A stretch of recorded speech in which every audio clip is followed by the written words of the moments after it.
निरीक्षण करेंगे। नमो अर्हंताण, नमो सिद्धाणं, नमो आयरीयाणं,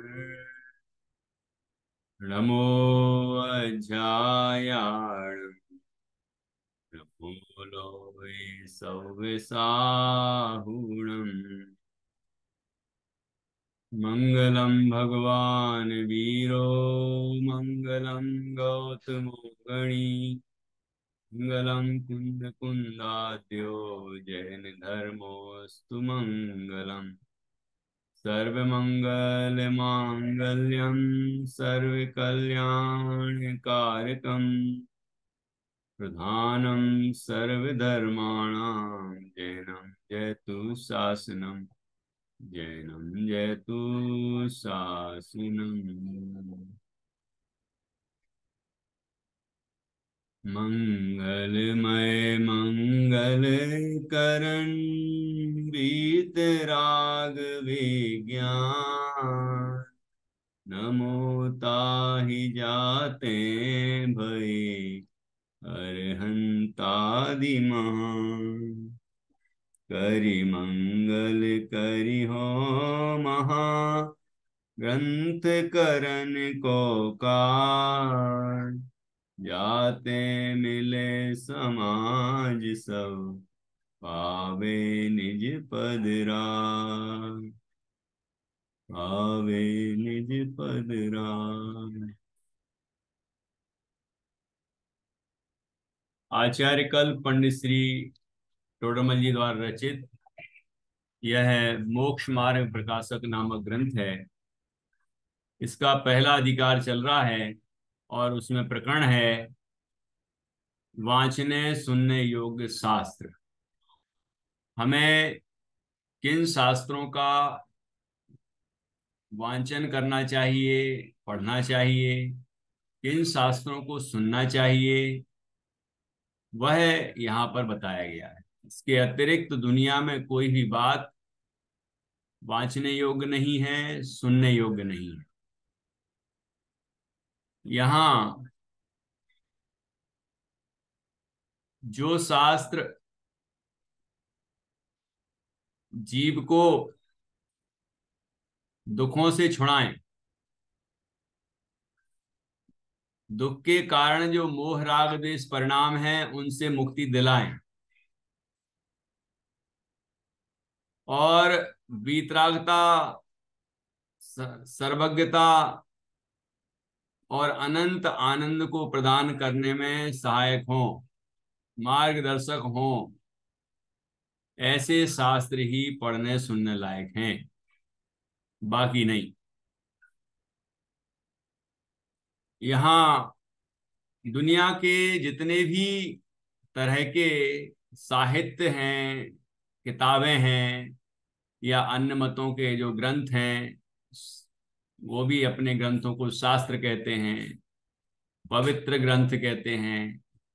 लेकिन उसमें यदि राग का पोषण है, द्वेष का पोषण है, मोह का पोषण है, कसायों का पोषण है, युद्धादिक का, हिंसा का पोषण है, अतत्व श्रद्धान का पोषण है, मिथ्या तत्वों तत्वों का प्रतिपादन और पोषण है, तो वे कोई भी शास्त्र पढ़ने सुनने योग्य नहीं है, वांछने योग्य नहीं है।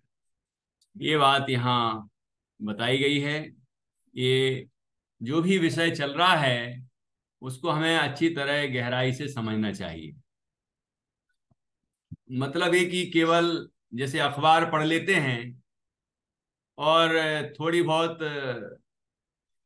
कोई कथाएं, कोई घटनाएं आती हैं जिसमें कोई बुरा समाचार होता है, तो थोड़ा बहुत हम दुख मना लेते हैं और कह देते हैं अरे संसार में, दुनिया में ये क्या हो रहा है। जहां देखो नकारात्मक खबरें हैं, जहां देखो भ्रष्टाचार है, जहां देखो युद्ध हो रहे हैं, कहीं जहां देखो चोरी चकारी हो रही है, बस कह के और फिर बस पलट देते हैं पेज, कोई फर्क नहीं पड़ता। तो जैसे हम अखबार वाँचते हैं ऐसे शास्त्र नहीं वाँचना है। जो हम पढ़ रहे हैं वो हमें यहाँ पर अनुभव होना चाहिए, भाव भाषित होना चाहिए, और हमें अंदर से वो क्रांति पैदा होना चाहिए, परिवर्तन, जिससे कि हम, जो भी हमारे अंदर बुराइयां हो रही हैं, जो भी कमियां हैं, जो भी दोष हैं, वो सब हमारे दूर हो जाएं, और हम मोक्ष मार्ग की तरफ बढ़ें, मोक्ष की ओर बढ़ें। ऐसा हमारे जीवन में यदि प्रयत्न होता है, तो ही हमारा शास्त्रों का पढ़ना, सच्चे शास्त्रों का पढ़ना सार्थक है। ये बात समझते हुए हम प्रत्येक प्रकरण को अच्छी तरह से समझें, प्रयोग करें, चिंतन करें, मनन करें, क्या कह रहे हैं यहाँ। इस तरह नहीं कि ठीक है ये शास्त्र में ऐसा लिखा है, अपन पढ़ लेते हैं, सीख लेते हैं, और बस कोई पूछेगा कि भाई मोक्ष मार्ग प्रकाशक में क्या विषय है, क्या बताया गया, तो ये बताया गया, भाई खत्म बात। लेकिन उससे हमने अपने ये अंतर में क्या परिवर्तन किया है, क्या हमारे अंदर उसका फायदा हुआ है, यदि हम उस विषय में विचार नहीं करते हैं, वो हमारे अंदर नहीं होता कुछ भी, तो हमारा ये श्रम व्यर्थ चला जाएगा। इसलिए हम अच्छी तरह से पढ़ें, सुने, समझें। जैसे एक उदाहरण आता है, एक गुबरीला था, गुबरीला, गुबरीला बोलते हैं, जो गोबर में रहता है, मतलब जैसे गाय भैंस का गोबर होता है ना, तो उसके अंदर वो एक कीड़ा पैदा हो जाता है। वो दिखने में भंवरे जैसा दिखता है, भौरा, जो फूलों पे मंडराता है। लेकिन वो तो गोबर में ही रहता है, नाम ही उसका गुबरीला है। तो एक दिन एक भौरा जो फूलों पर मंडराता है, उसका पराग चूसता है, उसकी मिठास का अनुभव करता है, बगीचे में रहता है, वह एक दिन वहां से उड़ रहा था। तो उसने देखा कि अरे यार, ये तो हमारी जाति का दिखाई दे रहा है, हमारे जैसे ही दिखाई दे रहा है, ये कहाँ गोबर में पड़ा है। तो उससे उसने बात की, उससे पूछा कि भाई यहाँ कैसे रहते हो तुम, कितनी बदबू आ रही है। ये तो कहाँ बदबू आ रही है, कितनी खुशबू आ रही है, यहाँ तो बड़ा आनंद है गोबर में। कि नहीं भैया, यहाँ कोई आनंद नहीं है, चलो हमारे देश, हमारे बगीचे में चलो, वहां फूलों की बगिया है, और वहां तुम्हें मैं आज स्वादिष्ट पराग रस का पान कराऊंगा, फूलों का रस तुम पीना, फिर देखना कि आनंद क्या होता है, स्वाद क्या होता है। और उसने, भौरे ने बार बार आग्रह किया, नहीं चलो चलो चलो। तो उसने सोचा कि भाई नया दोस्त है, और उसकी बात नहीं रखेंगे तो वो दोस्ती यहीं खत्म हो जाएगी, तो चलते हैं भाई। है, उसने उसके आग्रह किया है कि ऐसा करना ही है तुम्हें, तो चलो चलते हैं। फिर जाने लगा, तो उसने सोचा कि यार ऐसा ना हो कि वहां मुझे वो, जो ये खाता रहता है, पराग चखता रहता है, हो सकता है मुझे स्वादिष्ट ना लगे। तो उसने एक कोने में, अपने मुंह में एक कोने में गोबर की एक डली छोटी सी दबा ली, और फिर वहां उसके साथ चल दिया। तो जब भंवरे ने अपना बगीचा दिखाया, और वहां फूल ही फूल खिले थे, एक से एक फूल खिले थे, बढ़िया सुगंध आ रही थी। और उसने उनको उसको गुबरीला को कहा कि ये पराग का रस चखो। तो उसने चखा, खूब रसास्वादन किया। तो अंत में भंवरे ने उस गुबरीले से पूछा कि भाई, आनंद आया, कैसा लगा तुम्हें। कि नहीं, कोई विशेष नहीं, जैसा हमें गोबर में रस आता है वैसे यहाँ आया है, कोई अंतर तो आया ही नहीं, वैसे का वैसा है, कुछ भी अंतर नहीं है।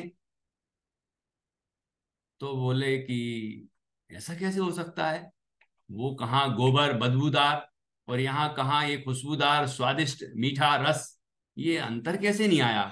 तो उसने पूछा, भौरे ने, कि जरा मुंह खोल के बताओ, कि क्यों नहीं, बताओ, तुम्हारे दोस्त होना, मित्र होना, खोलो, जरा दिखाओ तुम्हारे मुंह में क्या है। बड़ी मुश्किल से उसने मुंह खोला, और एक कोने में गोबर दबा हुआ है।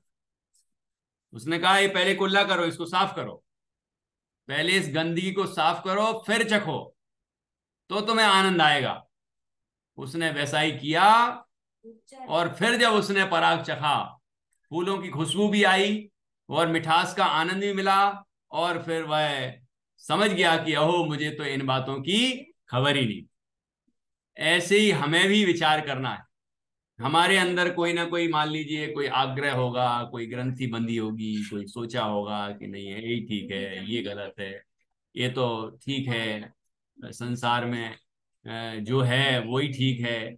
लेकिन ठीक है, अब हमारे गुरुजी ने कहा है तो ये भी सीख लेते हैं। यदि कहीं ना कहीं हमारे मन में कहीं ग्रंथि है, कोई आग्रह है, कोई कोई पक्ष है, तो हम जिनवाणी का जो आनंद है वो प्राप्त नहीं कर पाएंगे। तो जिनवाणी का रसास्वादन हम तभी कर सकते हैं कि जब हम कोई आग्रह नहीं रखेंगे, कोई पक्ष नहीं रखेंगे, बस हम ये समझने की कोशिश करेंगे कि वस्तु का सच्चा स्वरूप क्या है, इस शास्त्र में ऐसा क्या है कि हमें ये पढ़ना चाहिए, ये पढ़ने के लिए कहा गया है। तो हम उस गहराई को यदि समझेंगे और बिना किसी पक्षपात के उसको अच्छी तरह से सीखेंगे और अंतर में चिंतन करेंगे, मनन करेंगे, तो निश्चित रूप से ऐसा अंतर का वो तत्व, शुद्धात्म तत्व हमें प्राप्त होगा कि जिसका आनंद अद्भुत होगा, निराकुल होगा, इंद्रियातीत होगा और वीतराग रस से परिपूर्ण होगा। ऐसा वह आनंद तभी मिल सकता है जब हम किसी भी तरह के पूर्वाग्रह से ग्रसित ना हो, निष्पक्ष होकर हम एक एक बात को सीखें, समझें और विचार करें। कदाचित हमारे अंदर कोई पूर्वाग्रह हो भी, तो यदि हमें सत्य समझ में आ जाए तो वो भी छोड़ने को तैयार हो जाए, तब जीव मोक्ष मार्ग में प्राप्त कदम रख सकता है और आगे बढ़ सकता है और मुक्ति को पा सकता है। देखिए यहाँ पर एक एक बिंदु जो है, एक एक जो प्रकरण है, वह हमें मोक्ष मार्ग की तरफ ले जा रहा है। और ऐसा सुंदर प्रामाणिक शास्त्र है ये, इसकी पूरी सिद्धि की है टोडरमल जी ने। ये जो शास्त्र है ये पूर्णतया प्रामाणिक है, ये मूल परंपरा से है, भगवान महावीर की जो गणधरों से, आचार्यों से परंपरा प्राप्त हुई है, वही सत्य परंपरा, सत्यार्थ पद इस शास्त्र में भी हैं। और ऐसा पूरा प्रामाणिक रूप से उन्होंने बताया है, और हम भी इस बात को अच्छी तरह से समझ सकते हैं। जो उन्होंने उदाहरण दिए, जो तर्क दिए, जो युक्तियां दी, उससे हम विचार करें, मंथन करें। ये नहीं कि ये मैंने कह दिया इसलिए ही सही है, हम खुद सोचें, विचार करें, तो हमें खुद समझ में आएगा कि ये बात सत्य है और यह अनुकरणीय है और यह हमारा जीवन आनंद में बनाने वाली बात है। देखिए यहाँ पर वांचने सुनने योग्य शास्त्र, अब इन उद्देश्यों की पूर्ति जो दुनिया के शास्त्र ना करें, जो किताबें ना करें, जो अखबार हों या दुनिया भर की चीजें हों, पाठ्य सामग्रियां हो, यदि इस उद्देश्य की पूर्ति नहीं करते हैं तो वो त्याज्य है। जिनवाणी, ये जिनेन्द्र भगवान की वाणी जो वीतरागता की पोषक है, यह हमें यह मार्ग दिखाती है, और इस मार्ग पर चलकर हम ये तत्व प्राप्त करते हैं, आनंद प्राप्त करते हैं, तो यही एकमात्र करने लायक, दूसरा कुछ करने लायक नहीं है, पढ़ने सुनने लायक भी नहीं। टीवी है, मोबाइल है, दुनिया भर की चीजें हैं, बहुत सारे आजकल, क्या नहीं है, आप जहां से निकल रहे हो वहीं आपको सुनाई देगा, कुछ ना कुछ तो सुनाई देगा जो कि विषय कसाओं को बढ़ाएगा। अब हमारी रुचि किसमें है, हमारा ध्येय क्या है, हमारा लक्ष्य क्या है, यदि हमें इस बात का निर्णय होगा तो हम उन भ्रमित करने वाली बातों में अटकेंगे नहीं, और सत्य बात को समझ के अपना जीवन उस तरह का बनाएंगे। ऐसा सुंदर ये प्रकरण है, देखिए। और हम इस तरह से ये शास्त्र पढ़ें तो निश्चित रूप से उसका फल प्राप्त होगा। वाचने सुनने योग्य शास्त्र, जो शास्त्र मोक्ष मार्ग का प्रकाश करें। इसका प्रकाश करें, मोक्ष मार्ग का प्रकाश करें। कहते हैं सा विद्या या विमुक्तये, विद्या वही है जो मुक्ति का कारण, मुक्ति का कारण हो, अर्थात दुखों से मुक्ति का कारण हो, कर्मों से मुक्ति का कारण हो, शरीर से मुक्ति का कारण हो, संसार से मुक्ति का कारण हो और मोक्ष सुख को प्रदान करने वाला हो, है ना, वह ही शास्त्र वांचने सुनने योग्य है। जो शास्त्र मोक्ष मार्ग का प्रकाश करें वही शास्त्र वांचने सुनने योग्य हैं।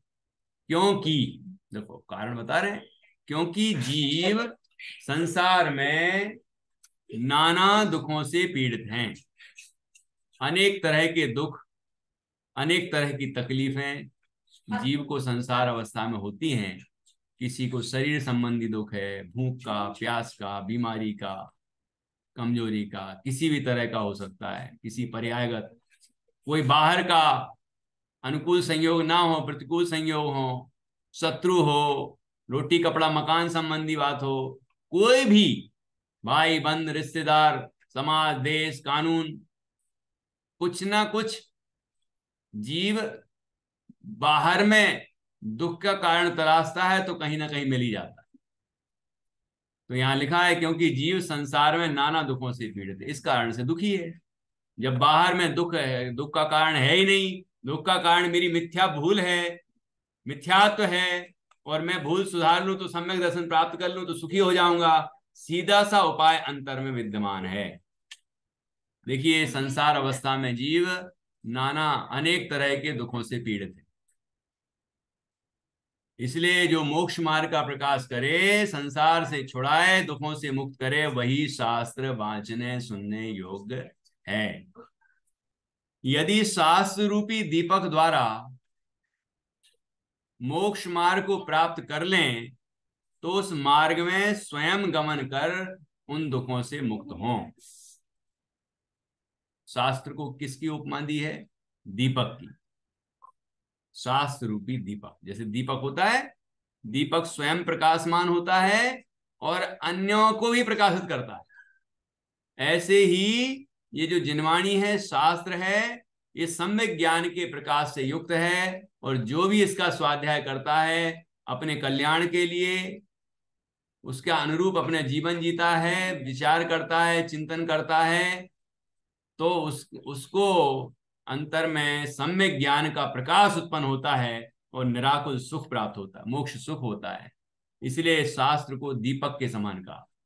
यदि शास्त्र रूपी दीपक द्वारा मोक्ष मार्ग को प्राप्त कर लें, शास्त्र रूपी दीपक द्वारा जो रोशनी दिखा रहा है, जो हमें मार्गदर्शन दे रहा है शास्त्र, उससे हम मोक्ष मार्ग को प्राप्त कर लें, उसमें जो मोक्ष मार्ग का वर्णन है, उससे हम अंतर में जो मोक्ष मार्ग होता है पर्याय में, उसको हम प्राप्त कर लें, अर्थात आत्मा की श्रद्धा, ज्ञान और उसमें लीनता, सच्चे देव शास्त्र गुरु की श्रद्धा, जिनवाणी का सच्चा ज्ञान और श्रावक और मुनि के योग जो आचरण है, जो शास्त्र जिनवाणी में बताया है, उसके अनुरूप आचरण, वह व्यवहार मोक्ष मार्ग है। इस तरह मोक्ष मार्ग को प्राप्त कर लें। यदि शास्त्र रूपी दीपक द्वारा मोक्ष मार्ग को प्राप्त कर लें तो उस मार्ग में स्वयं गमन कर, गमन तो खुद को करना पड़ेगा, शास्त्र गमन करने का मार्ग बताएगा, प्रेरणा देगा, लेकिन गमन तो हमें ही करना होगा, है ना। हम पढ़ लें और गमन नहीं करें, हम उस तरह की दृष्टि नहीं बनाए, उस तरह का ज्ञान नहीं हो, उस तरह का हमारा आचरण नहीं हो, तो शास्त्र जबरदस्ती थोड़ी कर सकता कुछ, वो तो अचेतन है। चेतन भी हो तो एक द्रव्य दूसरे द्रव्य कुछ नहीं कर सकता, ठीक है। भगवान भी चाहें कि इस जीव को मोक्ष मार्ग में लगा दें तो लगा नहीं सकते, वैसे भगवान तो चाह ही नहीं सकते क्योंकि उनके अंदर वीतरागता है। जैसे मारीच, भगवान ऋषभ देव के समोषण में मारीच कुमार, उसको नहीं बात जमी, उसको वस्तु का स्वरूप समझ में नहीं आया और वह संसार में भटकता रहा, और फिर आखिरी में शेर की पर्याय में समझ में आया, और महावीर भगवान की पर्याय में वो स्वयं तो उसका प्रयोग किया ही, फल भी पाया और अन्य जीवों को ही वही मार्ग बताया। तो उस समय क्यों नहीं समझे? उस समय योग्यता नहीं थी, उस समय उनका कल्याण नहीं होना था, है ना। जब जिसकी भली होनहार होती है तभी उसको वो बात समझ में आती है। हमारा कार्य है पुरुषार्थ करना। तो क्या लिखा यहाँ? यदि शास्त्र रूपी दीपक द्वारा मोक्ष मार्ग को प्राप्त कर लें तो उस मार्ग में स्वयं गमन कर अपने पुरुषार्थ पूर्वक स्वयं इन तत्वों का निर्णय करें, तत्वों का श्रद्धान करें और तत्वों का ज्ञान करें और उसके अनुरूप अपना चारित्र हो, आचरण हो, तो स्वयं ऐसा करेगा तो उन दुखों से मुक्त हों। तो दुखों से, वो सारे दुख जो संसार अवस्था में जीव प्राप्त करता है, उन सारे दुखों से वह मुक्त हो जाएगा। आगे देखिए क्या कहा। सो मोक्ष मार्ग एक वीतराग भाव है। मोक्ष मार्ग क्या है? देखो, मोक्ष शास्त्र मोक्ष मार्ग का प्रकाश करते हैं। मोक्ष मार्ग, मोक्ष मार्ग को यदि प्राप्त कर ले जीव और स्वयं उसमें गमन करे तो संसार के सारे दुखों से मुक्त हो जाए। और वो मोक्ष मार्ग कैसा है कि एक वीतराग भाव रूप है। सो मोक्ष मार्ग एक वीतराग भाव है। इसलिए इसलिए जिन शास्त्रों में, ये जिन अलग होना चाहिए, शास्त्र अलग है। जिन शास्त्रों में अर्थात जो शास्त्र हैं दुनिया में, जिन शास्त्रों में, उन शास्त्रों में से जो शास्त्र ऐसे हों, क्या हो जिनमें, जिन शास्त्रों में किसी प्रकार राग द्वेष मोह भावों का निषेध करके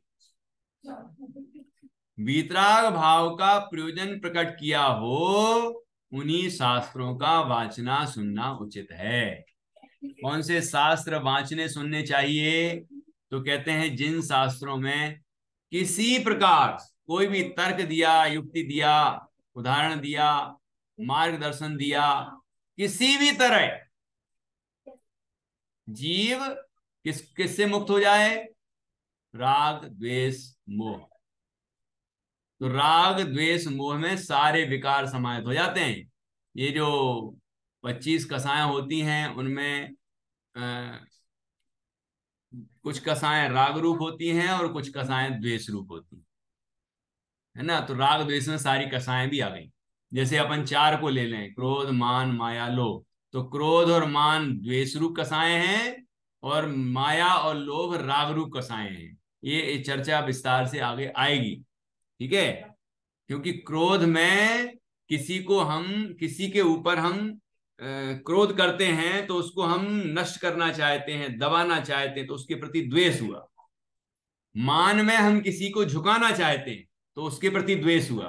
तो ये द्वेष रूप कसाएं हैं। और माया और लोभ में कुछ पाना चाहता है तो राग रूप कसाएं हैं। किसी चीज को चाहना, तो चाहता है तभी मायाचारी करता है और तभी वो लोभ का परिणाम आता है।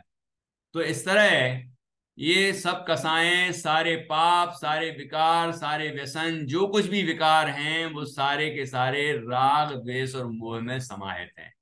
तो जिन शास्त्रों में किसी प्रकार राग द्वेष मोह भावों का निषेध करके, उनको नकार करके वीतराग भाव का प्रयोजन प्रकट किया हो, एक वीतराग भाव जो समस्त मोह राग देश परिणामों से रहित भाव है, ऐसा वीतराग भाव, शुद्ध भाव प्रकट करने का,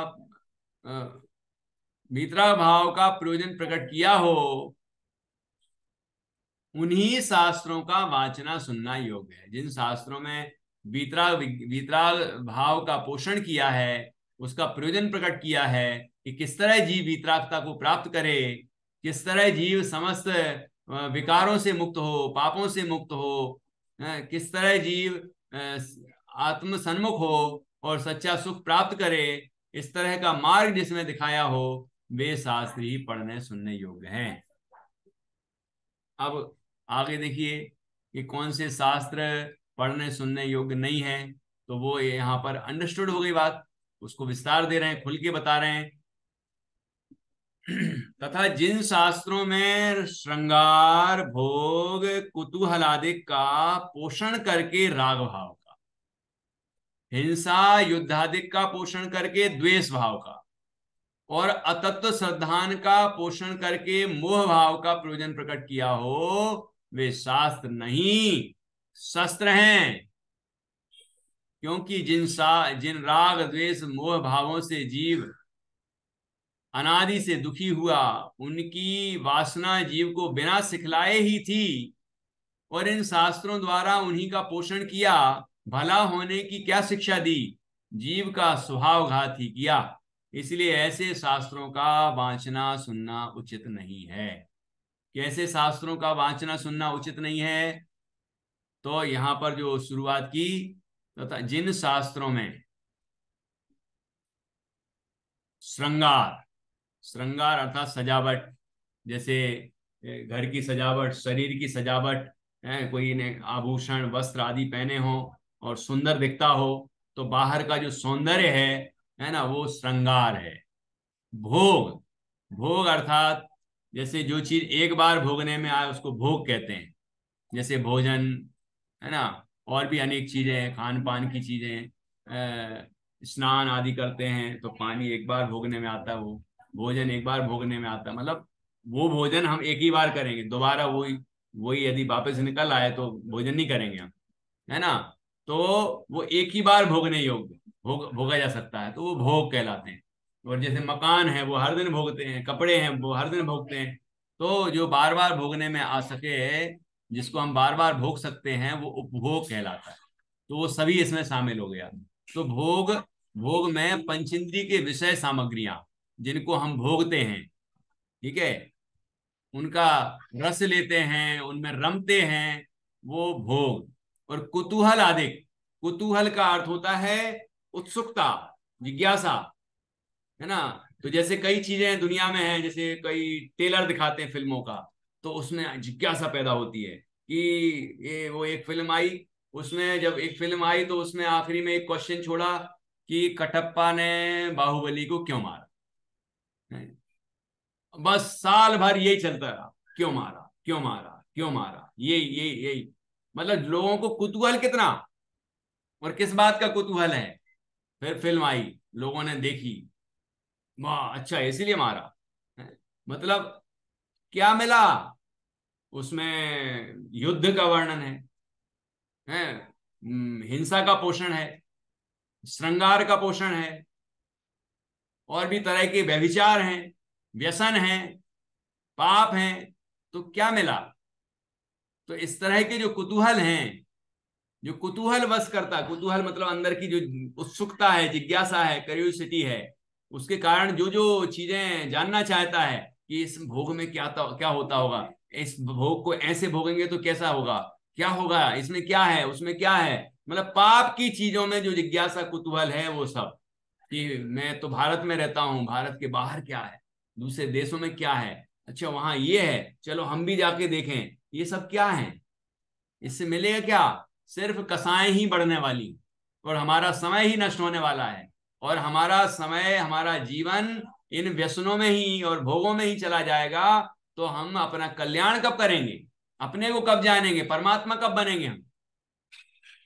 तो ऐसे शास्त्र जिनमें इन चीजों का पोषण हो, वो शास्त्र नहीं शस्त्र हैं, जो हमारा घात ही करने वाले। जिन शास्त्रों में श्रृंगार, भोग, कुतूहल आदि का पोषण करके, देखो वर्णन करके नहीं लिखा, पोषण करके अर्थात उसको पुष्ट किया जाए कि ये ही करने योग्य है, इसी में आनंद है, इसी में मजा है, ऐसा पोषण करके राग भाव का पोषण किया हो, और हिंसा, युद्ध आदि का पोषण करके द्वेष भाव का, हिंसा का पोषण, युद्ध का पोषण, युद्ध करना चाहिए, इस परिस्थिति में करना चाहिए, उस कारण से करना चाहिए, इस मतलब दुनिया भर के कारण बता के युद्ध करो, मारो, काटो, हिंसा करो, पाप करो। तो ये इनका पोषण किया हो, वर्णन करने की बात नहीं। हमारे प्रथमानियों के शास्त्रों में वर्णन मिलेगा आपको, पोषण नहीं मिलेगा। ये नहीं कहेंगे युद्ध करना चाहिए, ये नहीं कहेंगे हिंसा करना चाहिए। उन महापुरुषों ने गृहस्थ अवस्था में हिंसा आदि भी की, युद्ध भी लड़े, है ना, श्रृंगार भी किया, भोग भी भोगे, कुतूहल भी था, सब कुछ था, लेकिन उसका पोषण प्रथमानियों के शास्त्रों में नहीं मिलेगा। जैसे हमारा जो पद्म पुराण है, उसमें रामचरित्र है, तो रामचंद्र जी के जीवन की सारी घटनाएं मिलेंगी आपको, लेकिन उसमें अंत में क्या करते हैं, अंत में रामचंद्र जी दीक्षा लेते, निर्ग्रंथ बनते, सारे वस्त्र आभूषण और सारा वैभव त्याग देते, जीर्ण तिनके के समान त्याग देते और अपने आत्मा की साधना करते हैं। और साधना के बल से केवल ज्ञान प्राप्त करते हैं, अनंत सुख प्राप्त करते हैं और परमात्मा बन जाते हैं। ये ही प्रयोजन प्रकट करने योग्य।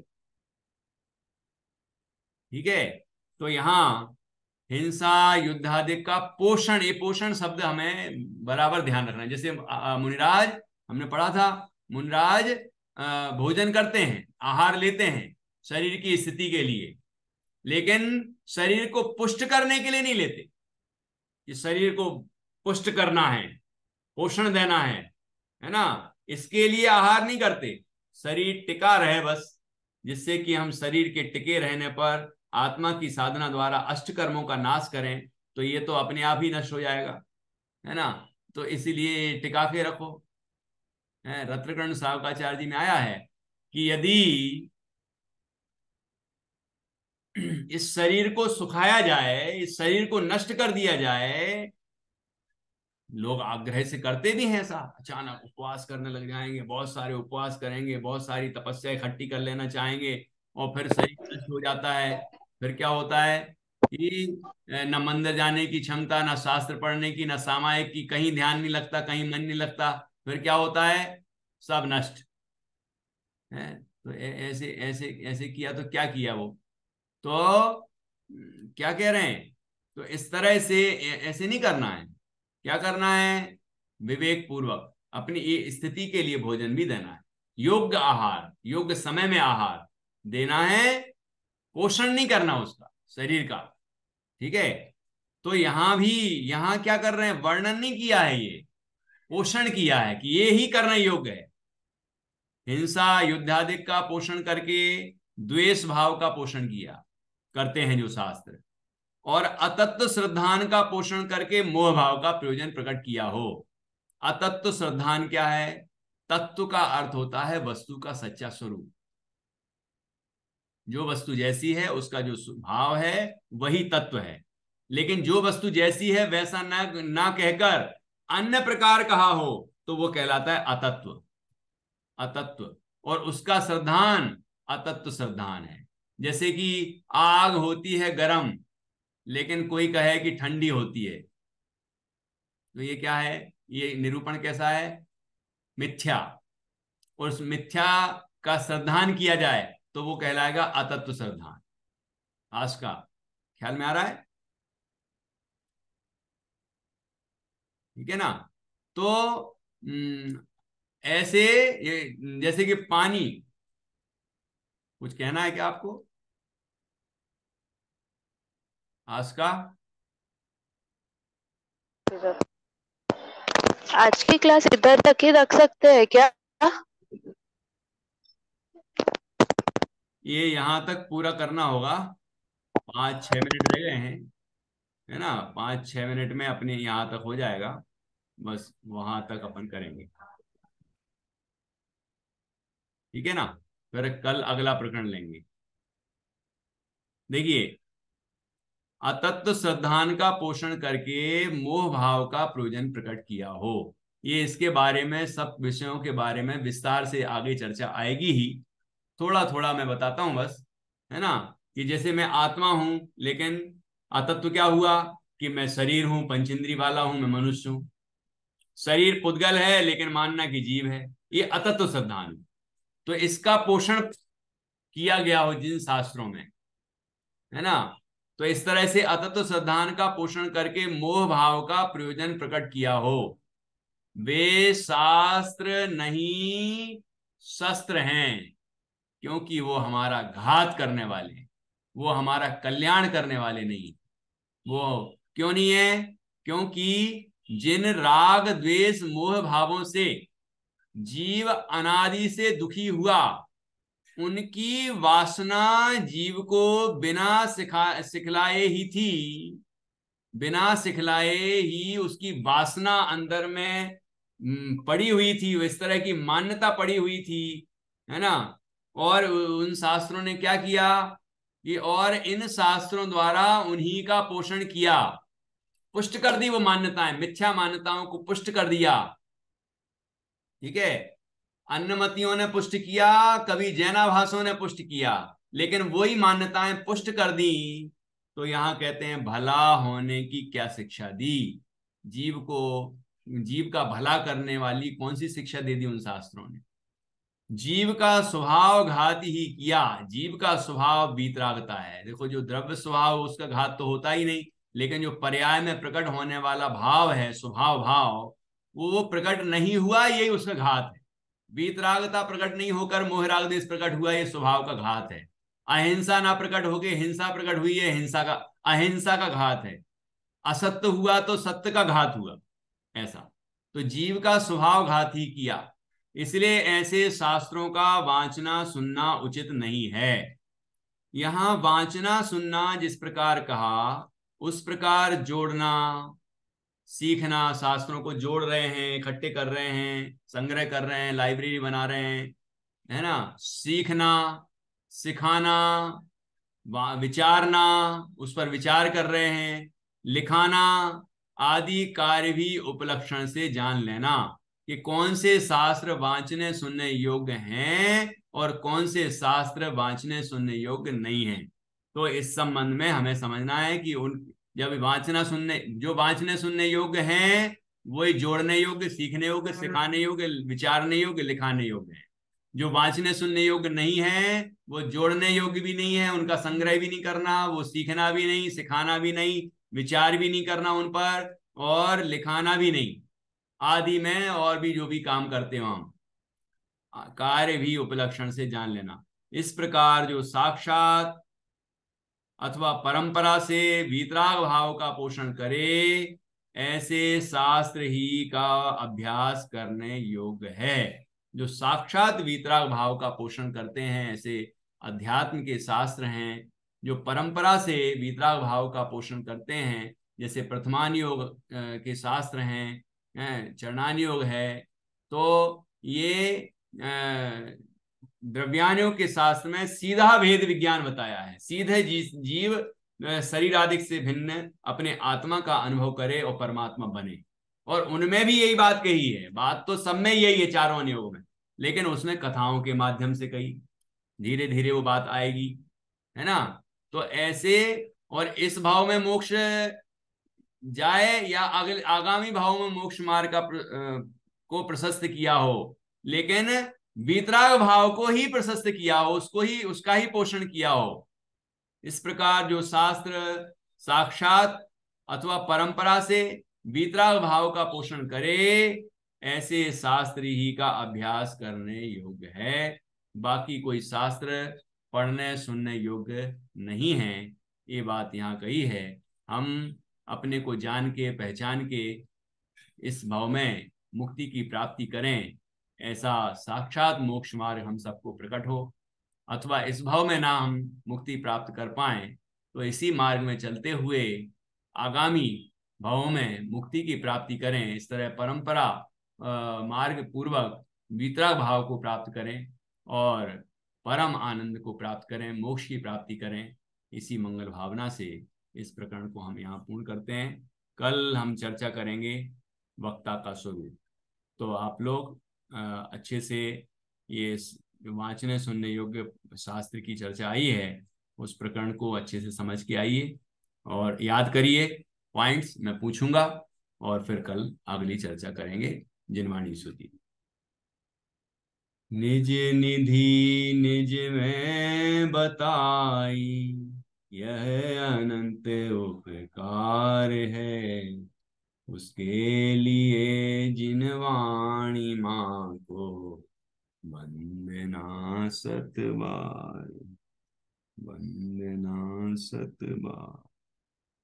9 बार नमोकार मंत्र कायस्थ।